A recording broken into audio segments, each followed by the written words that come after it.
La balance Roberval.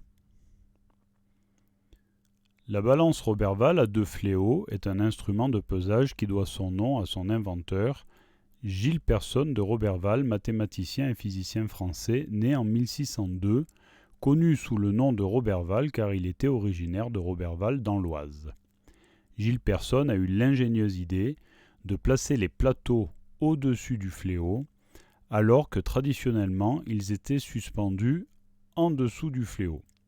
Sur cette image, nous voyons que la balance est composée donc de 2 plateaux sur un fléau, tout ça reposant sur un socle, et puis nous avons un cadran et une aiguille qui va indiquer l'équilibre. Si on soulève la balance, on peut observer sous la balance un contre-fléau. Voici un exemple de boîte de masse marquée qui permettait de peser un objet. Pour peser un objet, on le place sur un plateau.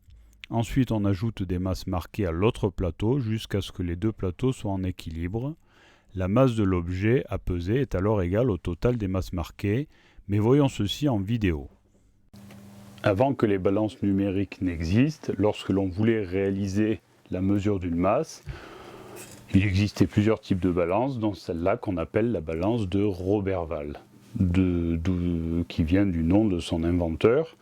Donc, comment faisait-on? C'est très simple, on posait l'objet à peser sur un plateau, et sur l'autre plateau, on déposait successivement des masses marquées, en partant de la masse la plus importante, donc ici par exemple la masse de 500 grammes, on pose sur le plateau, tant que la masse est plus grande que celle de l'objet, on repose et on continue.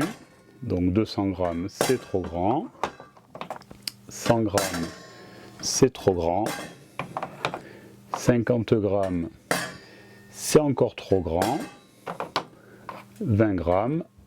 20 grammes c'est plus petit, donc on garde la masse de 20 grammes et on va recommencer avec les masses tout de suite plus petites. Donc par exemple la masse de 10 grammes, donc comme là encore c'est plus petit, on va garder la masse de 10 grammes et puis on va continuer, rajouter la deuxième masse de 10 grammes. Là c'est trop, donc on enlève cette masse, on pose la masse de 5 grammes, là c'est trop. La masse de 2 grammes, c'est pas assez, on continue, donc on laisse cette masse là et on rajoute la dernière masse de 2 grammes. Pour connaître la masse de l'objet, il suffit maintenant d'additionner les masses qui sont sur le plateau. Donc vous voyez que là les plateaux sont à l'équilibre. Donc on avait une masse de 20 grammes, 10 grammes, 2 grammes et 2 grammes, donc c'est-à-dire que notre objet pèse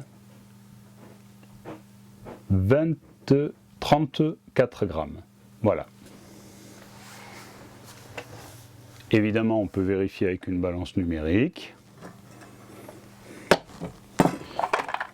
Regardons tout de suite.